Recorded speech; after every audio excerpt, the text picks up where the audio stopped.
Good evening, everybody. Thanks so much for being here. I'm Stesha Brandon. I'm the Literature and Humanities Program Manager here at the Seattle Public Library. As we begin tonight, I want to just take a quick minute to acknowledge that we are on Indigenous land here in Seattle. These are the traditional unceded territories of the Coast Salish people, specifically the Duwamish people.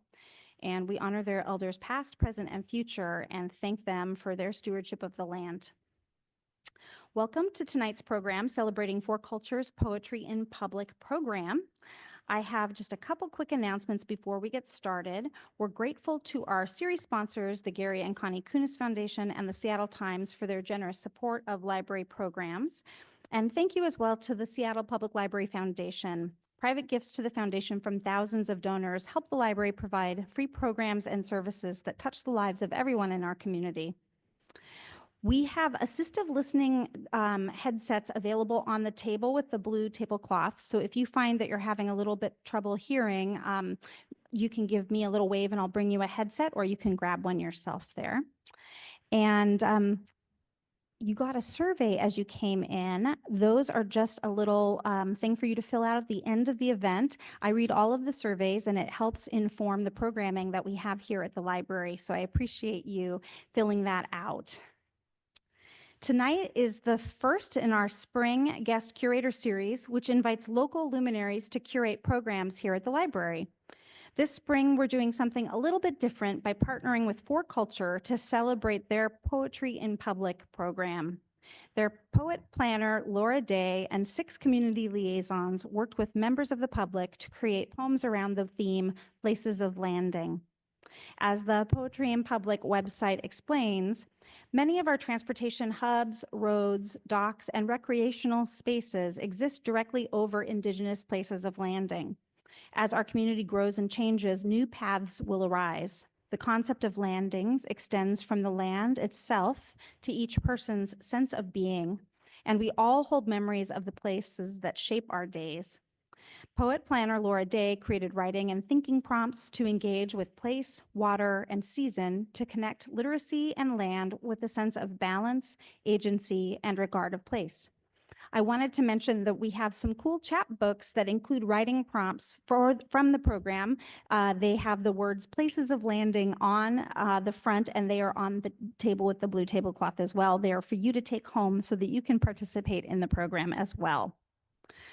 Tonight, we are delighted to host 2 community liaisons and 4 community poets. Our format tonight will include introductions from both of the community liaisons and poetry from the liaisons and the community poets. And finally, we'll have a few minutes for an open mic at the close of the event. If you are interested in participating in the open mic, we'll just have you raise your hand at the end, and then we're asking that folks limit their reading to just 3 minutes or less. Joining us first is D.A. Novoti. D.A. acted as the Indigenous Community Liaison on the project. He's a multidisciplinary storyteller, composer, and writer of the Gila River Indian community. The author of Essays and Stories, D.A.'s artistic work spans 3 landscapes: written, musical, and visual, a hybrid form that explores what it means to be Indigenous in the 21st century. Recipient of the 2022 Artist Trust Fellowship, D.A. also served as the 2022-23 Native Artist in Residence at the Seattle Rep. So let's give D.A. a warm welcome.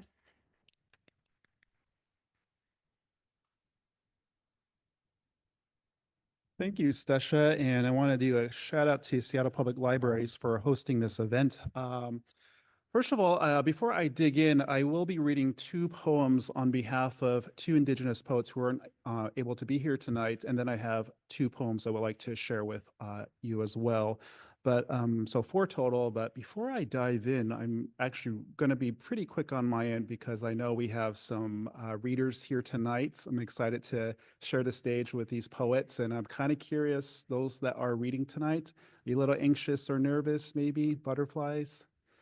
I'm a teacher. I know the look, so I'll be quick on my end. But the 2 poems I wanted to share, or at least to begin with, are from, again, Indigenous poets who were unable to be here tonight. And I will also talk about Places of Landing, which is the Four Culture theme momentarily. But to set the mood, I wanted to share, first of all, the first poem from Dwayne Nyatam, Let me read Dwayne's bio. Poet, fiction writer, playwright, and editor, Dwayne Nyatam has been writing poems, stories, and essays for over 50 years. Born Dwayne McGinnis in Seattle, he adopted the name from his tribal ancestors early on in his career as a poet. And his poem is called We Hear the Journey Written on the Waves. The sea, a pillar of our land, we hear it open each season with a different song.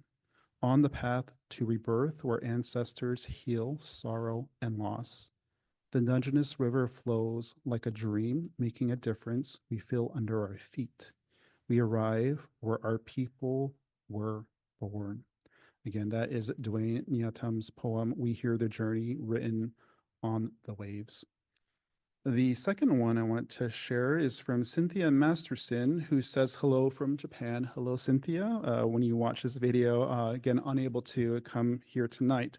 But Cynthia Masterson's Comanche, born in Oklahoma City, Oklahoma, lives and beads in Seattle, Washington. She's a self-taught bead worker doing a traditional bead weaving technique with check seed beads. And then Cynthia provides lessons for community organizations and schools working to connect Native youth with their culture. Cynthia Masterson's poem is called Mount Scott. The name was a name, not our name, a name of someone not known to us. There was a name once, one of a mother overlooking bricks full of tears, lost in a pile of names that were not ours. Pia Toya, our big mountain. So let's give a shout out to Cynthia and Dwayne for letting me share their poems tonight. Thank you. So I wanted to just speak briefly before I dive into my quick brief poems about the four culture theme, which is, I took a screenshot and it lost on me. Places of landing. Darn, I just lost it. But anyway, the theme Places of Landing spoke well to me because in Laura Days, who leaded this project for over a year, had a wonderful theme of places of landing.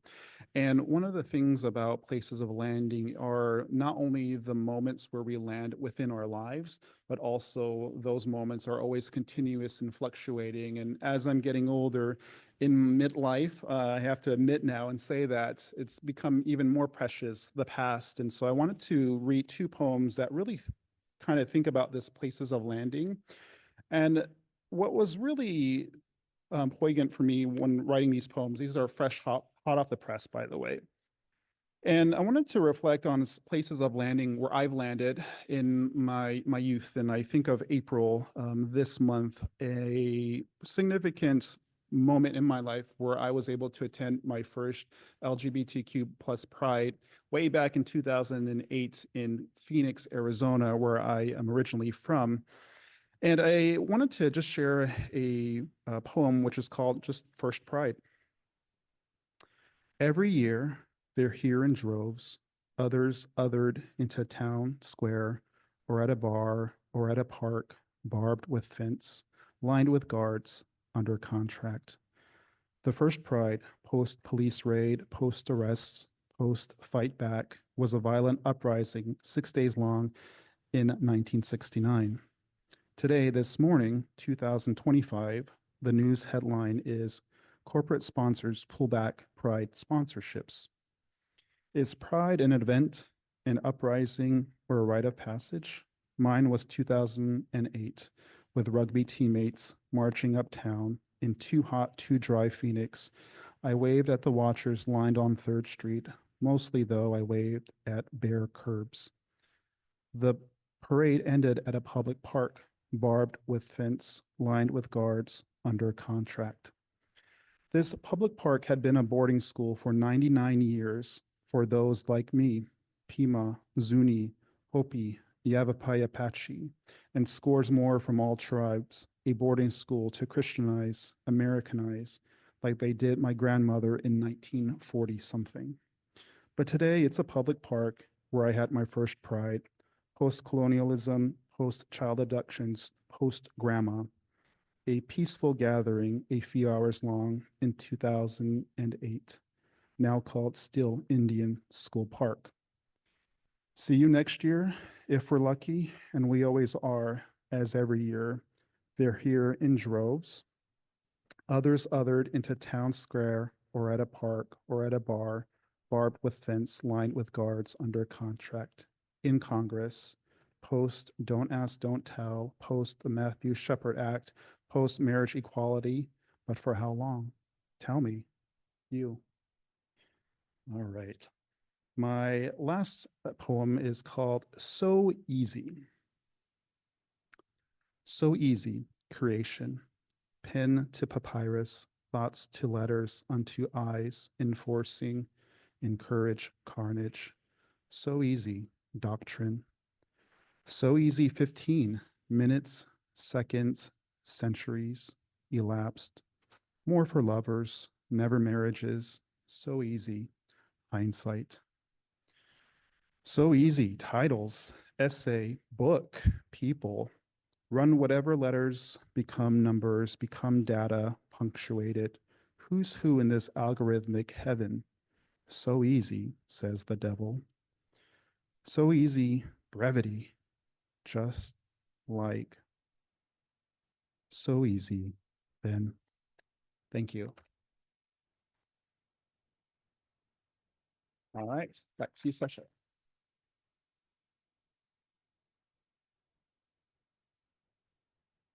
Thank you so much, DA. That was wonderful. That sounds great. Just watch out for the camera there. Yeah. Yeah.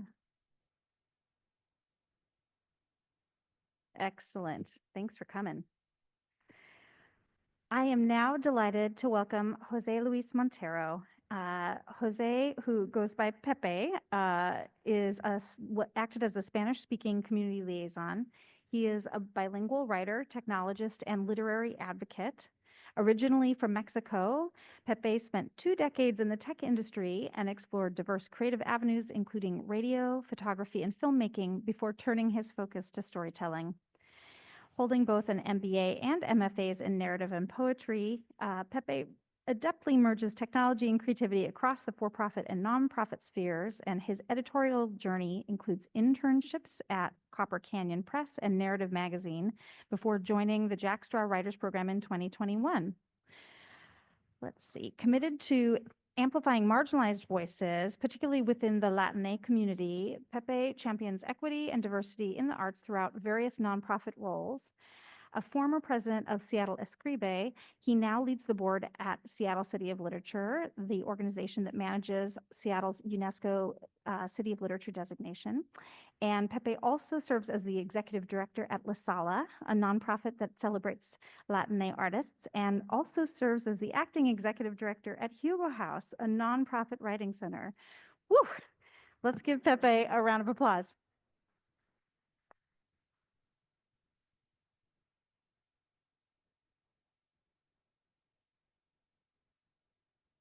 Thank you so much, Tesha, and thank you for the Seattle Public Library for inviting us tonight. My glasses first. Okay. So yeah, thank you everyone. I'm honored to be here tonight celebrating poetry in public, and especially the work of the Spanish-speaking community that took part in this amazing project. As Tesha said, my role in the project was to serve as the community liaison for the Spanish-speaking participants. In over 6 months, I visited elementary schools, led free writing workshops at festivals, and worked to build trust and excitement across the Latinx community in King County. My goal was very simple: to remind people that everyone has a story worth telling, and that poetry can be a way to do it. I was one of 5 liaisons with Dan Nabori, who worked in the indigenous community, along with also the African American community, Chinese community, the Filipino community, and the youth communities. And I would say, thanks to the combined efforts, the combined outreach efforts of everyone, those 6 community liaisons, about almost half, like 45% of the total submissions actually came from this community. So it was a big effort going on. I'm especially proud to say that the Spanish-speaking community showed up, and they made nearly 12, 13% along of all the submissions. So it was a great experience. And tonight, I'm really happy that we'll be here to hear some of the stories, the poems that once traveled beside us on the bus and light rail, quietly reminding us of our shared humanity. But before we do that, I want to read a little bit of my work. And while I wasn't eligible to, none of us, none of the coordinators were eligible to submit the open call because of our role in the project, I still wanted to read a small selection of my work so you can get a sense of my writing and how I would have approached the project as a participant. Most of these poems I'm going to read are quite short. In the spirit of the project's 50-word limit, they're from a manuscript, hasn't been published, that I titled Lichtenberg Figures. And the title refers to the tree-like scars that are left on the skin of people struck by lightning. And I brought a picture for people to get an idea what they look like. These tree-like scars left on the skin of people struck by lightning. And to me, these figures represented a place of landing, which was the exact moment when catastrophe enters a life and leaves a mark. So this first piece is a prose poem called Incandescencia, or Incandescence, which serves as the prologue to the manuscript. And by the way, I'm going to be reading first in Spanish, and then I'm going to read the English version. Incandescencia. Las cuencas de tus ojos son las órbitas del universo. Tus párpados, el velo de la noche que cae como una cascada sobre las rocas de tus pupilas cerúleas. Tus comisuras, senderos que ceden terreno ante las aguas de los anhelos. Tu cuerpo flota como hojas sobre el río, sereno sobre su cauce, sin plantas ni peces que te acompañen, ni cantos de sirenas que te consuelen. Agua seca, reflejo turbio del espejismo de la noche que echa las redes esperando atrapar un sueño. La añoranza mengua sobre tus párpados melosos que se posan como mariposas melífluas en presencia del absoluto y lo idolatran con la misma adoración con la que el firmamento venera la arborescencia de tus pupilas. Tu memoria se marcha con la ventisca que se cuela entre las hojas del árbol de la vida, que en su vaivén de centellas florece en incandescencias. Su ardor da saltos entre las ramas y en su danza perpetua las calcina íntegras, sin reservas, hasta reducirlas a un zarzal de cenizas que la tormenta se encargará de esparcir sobre tu tumba en el camposanto. Incandescence. The hollows of your eyes are the orbits of the universe. Your eyelids are the night's veil, cascading like a waterfall over the rocks of your cerulean pupils. The corner of your lips are paths yielding to the waters of longing.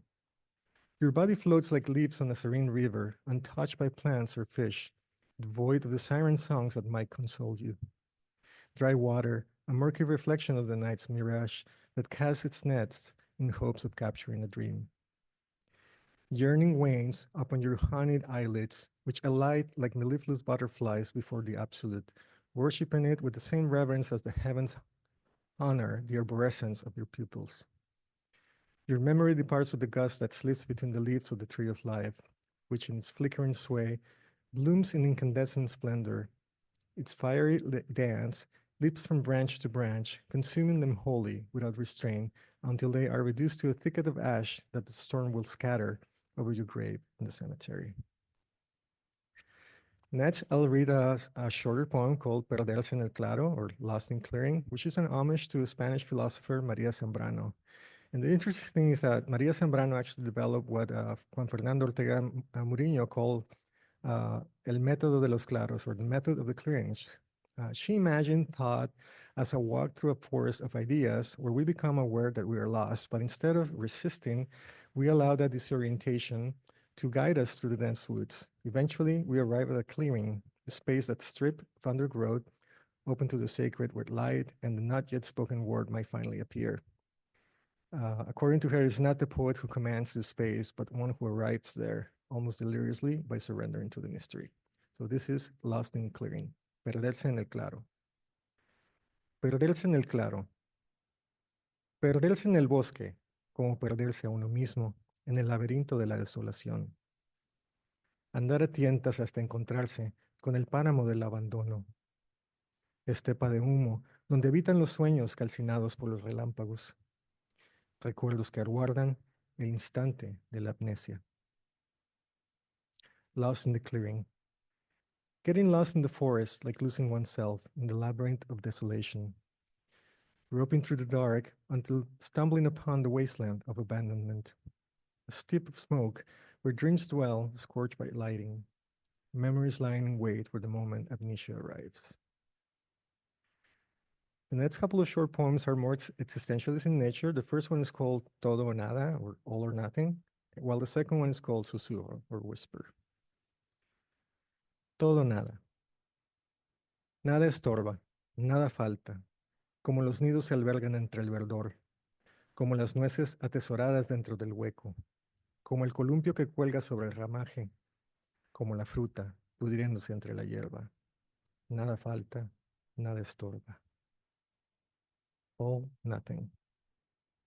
Nothing hinders, nothing's missing, like nests cradled in greenery, like walnuts tuckled into the hollow, like a swing swaying from the branches, like fallen fruit withering in the grass. Nothing's missing, nothing hinders.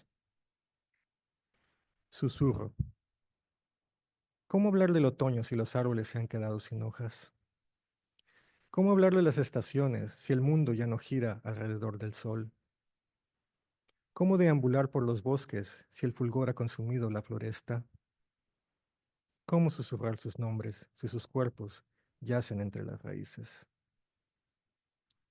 Whisper. How to speak of autumn when the trees are stripped bare? How to speak of the seasons when the world no longer turns around the sun? How to wander the forest when the blaze has devoured the woods? How to whisper their names when their bodies lie tangled in the roots? And now my last poem tonight is going to be called Taxonomía de la Maleza, Taxonomy of Weeds. Taxonomía de la maleza. Llamar a las cosas por su nombre, aceptarlas, como se recibe un plato de lentejas a sabiendas de que la carencia siempre resta a la suma de las cosas. Agradecer las malas hierbas que brotan al pie de las acacias. También de la maleza reverdece el bosque. Taxonomy of weeds. To call things by their name and come to terms with them, like receiving a plate of lentils knowing that scarcity always subtracts from the sum of things. Thank the weeds that sprout at the foot of the acacias, for even from the undergrowth, the forest greens again. Thank you for listening, and now I have the honor of introducing, thank you.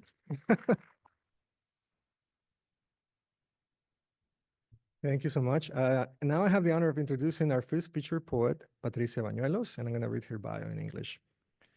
Patricia Bañuelos is a Mexican writer who began her career as a freelance columnist for cultural magazines, including the film criticism blog Cinescopia and the digital cultural and gastronomic magazine Jaliscocina.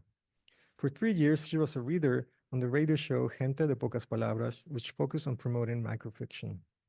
Her work has earned numerous recognitions. She won the 4th National Short Story Contest and was awarded Best Unpublished Book by Escritoras Mexicanas in 2021. She received honorable mention in the 3rd Cielo Escribe contest in 2019, 3rd place in the 4th short story tournament, the Jose Mayoral Award in Mexico City in 2018, and was a finalist in the 2nd Fuentejana Travel Story Contest in Spain in 2017. She also won the Cuenta con Nacho contest at Guadalajara International Book Fair, the FIL, in 2017. Patricia is the author of Amores Instantáneos, Ediciones al Gravitar Rotando, 2021, and her short stories have been published in a variety of national and international anthologies. Please welcome Patricia Bañuelos.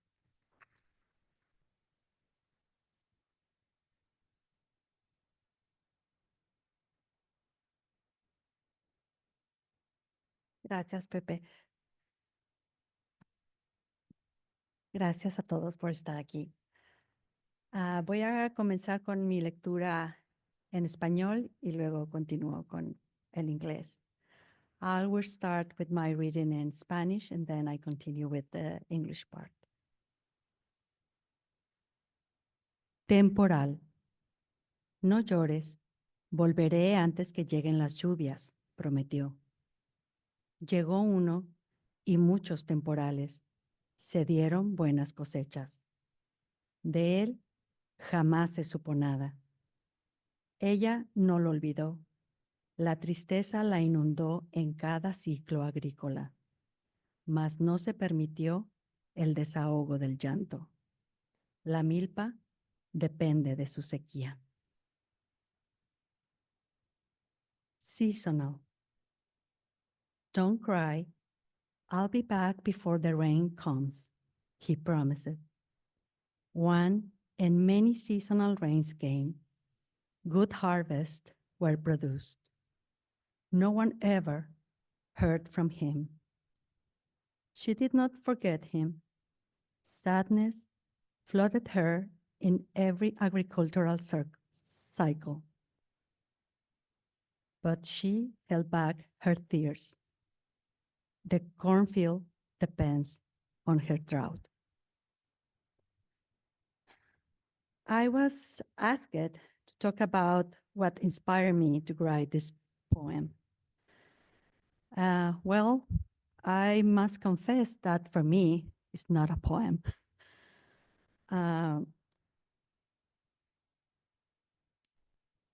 The theme was places of landing. For an immigrant, as I am, the word landing implies a journey, a trip, obviously, but also implies that someone was left behind. This is the story of those left behind, mostly women who now live in empty villages and barren fields, surviving while the American dream becomes a reality for the one who left. Well, now we know that dream is a nightmare. Do you want to hear it in Spanish? Me pidieron que hablara sobre qué fue lo que me inspiró para escribir este poema. Para mí nunca fue un poema, no me considero poeta. Para mí fue una historia. El tema fue lugares de aterrizaje, places of landing. Y como inmigrante, la palabra aterrizaje está relacionada obviamente con un viaje, pero también para los inmigrantes implica que alguien se quedó atrás. Esta es la historia de quienes se quedaron atrás, principalmente las mujeres que se quedan viviendo solas en lugares vacíos, en pequeños pueblos que se quedan vacíos porque los hombres emigran. Y están ahí sobreviviendo, cuidando campos, tierras, para que sea alguien más quien alcance el sueño americano. Un sueño que ahora pues es una pesadilla.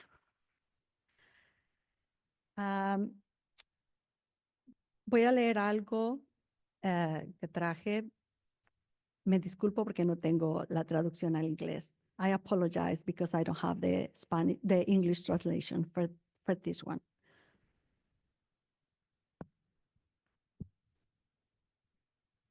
Con la edad se me han acentuado los problemas de memoria. Cuando busco la cartera, encuentro el encendedor que extravié la semana pasada. Cuando busco mi agenda, encuentro el control remoto de la televisión. Y así, uno tras otro, se me van acumulando los eventos de desmemoria, sin que pueda hacer nada para evitarlo.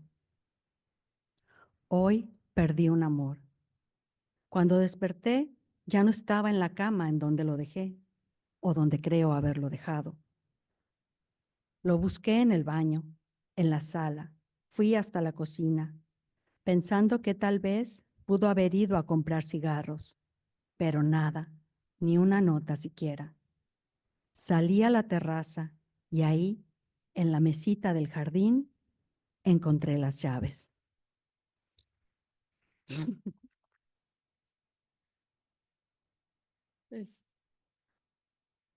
Declaratoria de Higgs.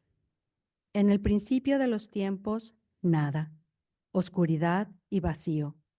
Tan solo gran cantidad de energía sin uso ni propósito, hasta que de pronto, hace 13.800 millones de años, un jueves por la tarde, una misteriosa partícula bosónica, sin razón aparente, comenzó a colisionar con otras de mayor tamaño hasta provocar una explosión.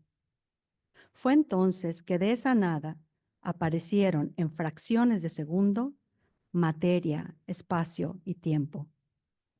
Para las 10 de la noche de ese mismo día, sin testigos que dieran fe de los acontecimientos, un ser autoproclamado omnipotente que se hizo llamar a sí mismo Dios, se adjudicó la autoría de los hechos, el mayor plagio del que se tiene registro desde la creación del universo.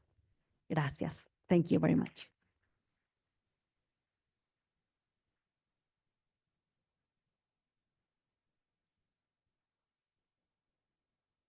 Thank you, Patricia.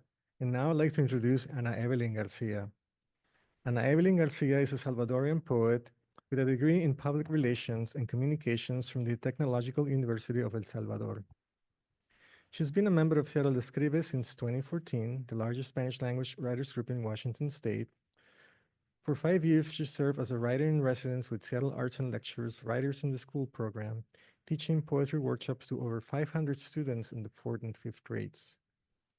Ana Evelyn has been selected multiple times for Poetry on Buses and most recently for Poetry in Public. She is the author of several books, including Corazón Guerrero, 2013, Poemas para una tarde de domingo, 2016, ¿Qué puedes escribir en 30 días, 2019, and Palabras que abrazan, 2024. Ana Evelyn is also the founder of Verso Libre, a monthly writing circle encouraging others to discover their voice through poetry.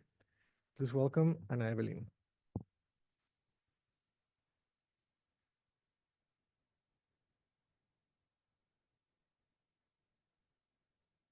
Thank you, Pepe. Gracias. Well, I'll be reading the Spanish version and then the English version of my poem. This time is named Essence, Esencia en español. Esencia. Es el lugar colmado de matices, donde se esconden todas mis penas.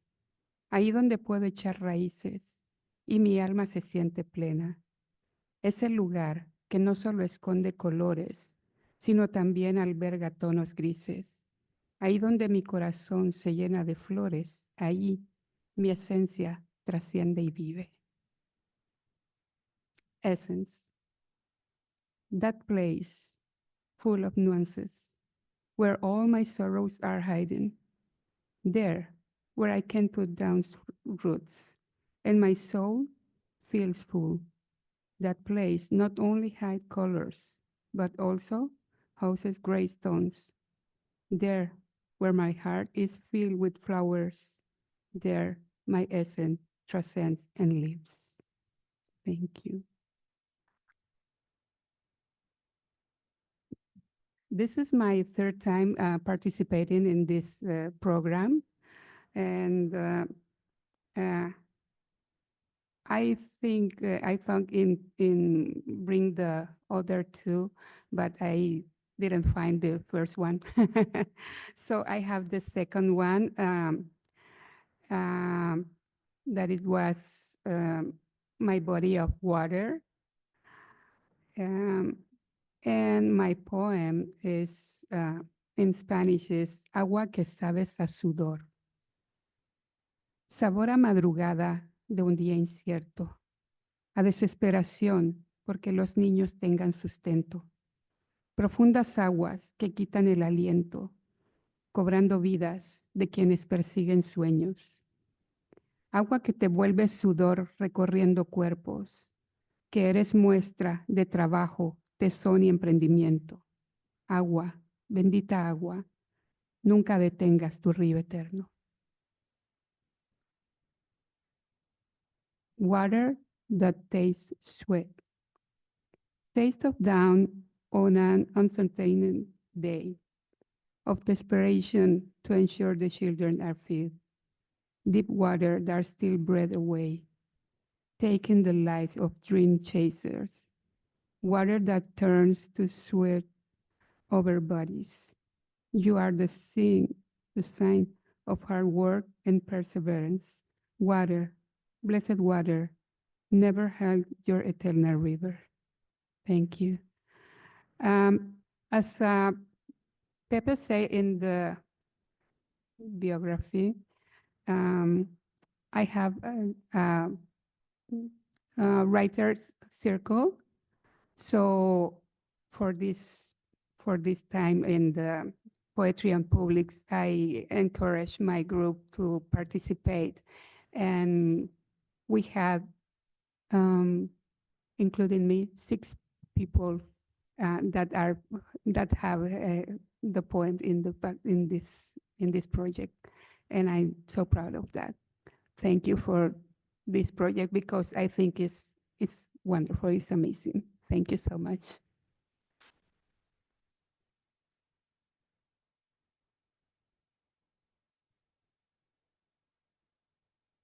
Gracias, Ana Evelyn. Thank you, Ana Evelyn. And now I'd like to introduce Mercedes Garcia.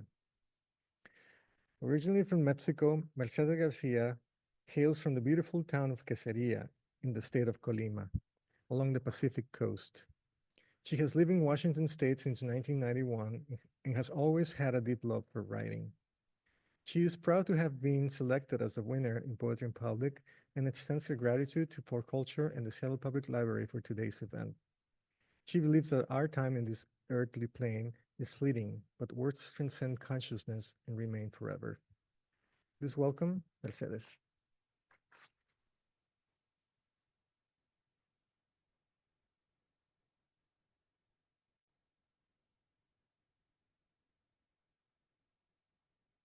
Buenas tardes. Gracias, Pepe, y gracias a Seattle Public Library por este evento. My name is Mercedes Garcia. I'm from Quesería, Colima, Mexico. My poem title is Last Party. You can explore all the select winners' poems on the contest at Poetry in Public and the translation to English online at forculture.org/poetry. Life is a short itinerary. The dawn darkness and we fade away. We are the same children disfigured by time. We close our eyes. The memories come back to us again and again, where we were happy, blissful, innocent. And one day, the earth embraces us without thinking about it. The last party has arrived. Última fiesta. La vida es breve itinerario. El alba oscurece y nos vamos borrando. Somos los mismos niños desfigurados por el tiempo. Cerramos los ojos. Los recuerdos nos devuelven una y otra vez donde fuimos felices, dichosos, inocentes. Y un día nos abraza la tierra. Sin pensarlo, llegó la última fiesta. Gracias.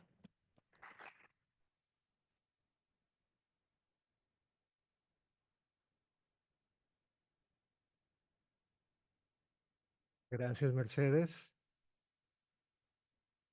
And finally, we'll hear from Maria Guadalupe Zamora La Torre, affectionately known as Lupita Zamora.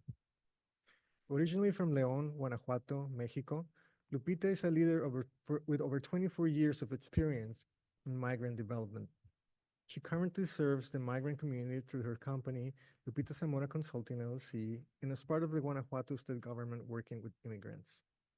She's the host and producer of Conexión Contigo, Washington State's first Spanish language internet radio show, and the founder of the nonprofit Guanajuatenses in Washington. Her work in education, health, and cultural advocacy has earned her multiple awards and recognitions across the country. Please welcome Lupita Zamora.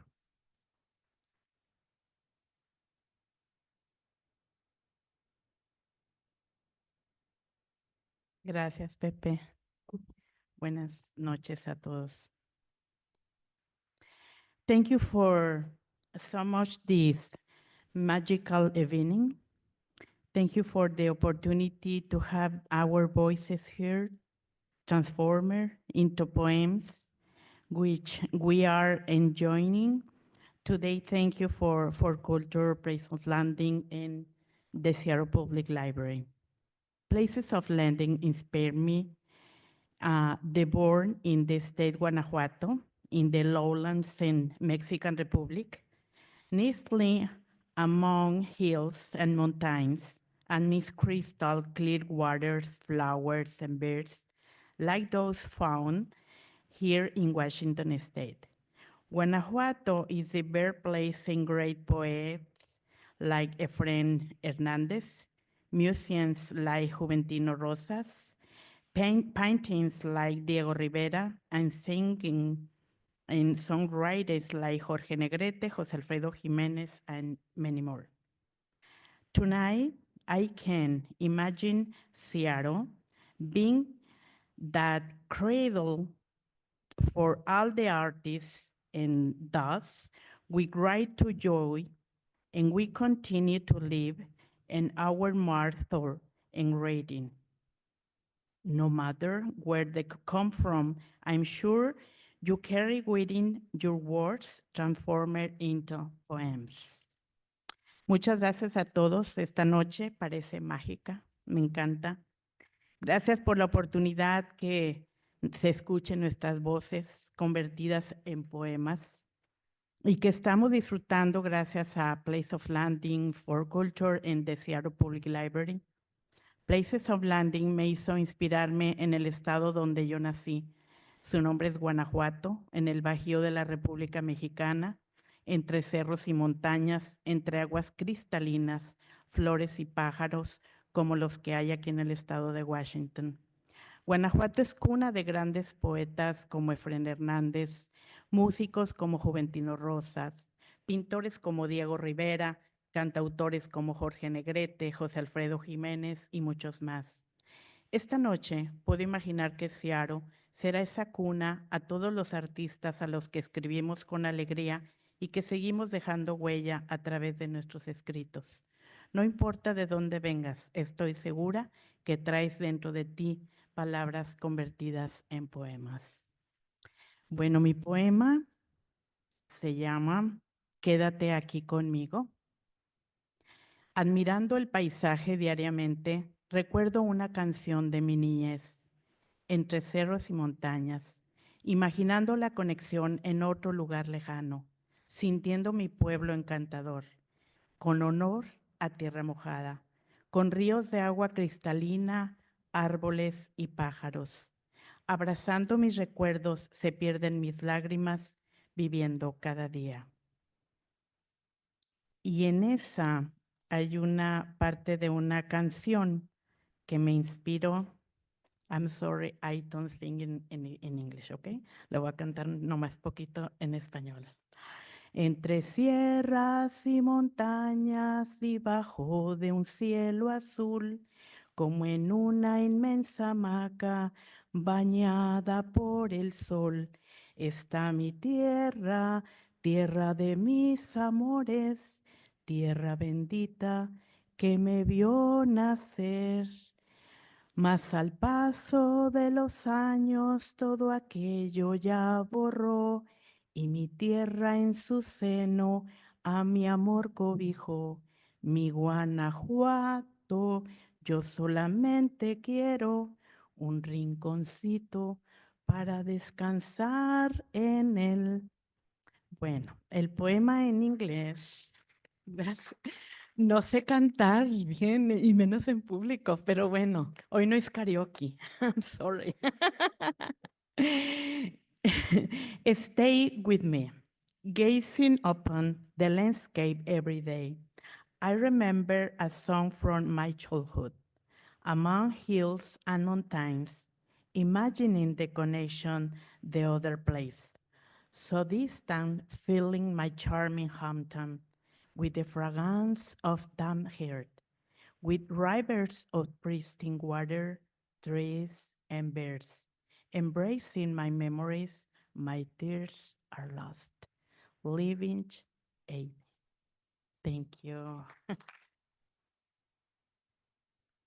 Gracias.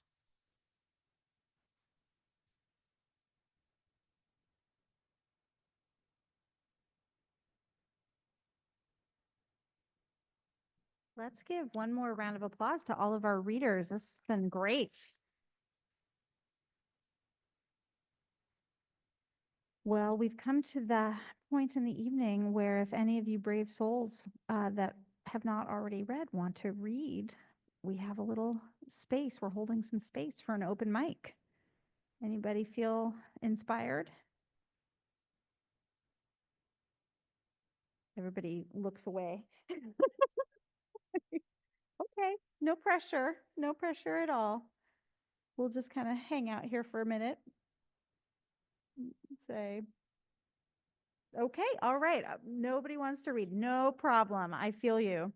Well, in that case, I will just close the evening by saying thank you so much to the folks at For Culture and the Poetry in Public program. I also wanted to just give a shout out to the folks at King County Metro and Sound Transit because they are also essential partners on the Poetry in Public project. So we're grateful to them.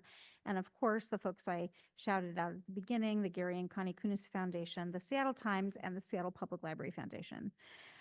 Most of all, thank you so much for all of you for being here. And we're so grateful to those of you who read. And for those of you who aren't wanting to read yet, but maybe wanting to write poetry, I will encourage you to pick up the Places of Landing chapbook there that has writing prompts that you can participate in your own way. And you don't have to tell anybody or share it with anybody. It can just be for you. All right. Thank you so much, everybody. Have a wonderful evening, and we'll see you next time.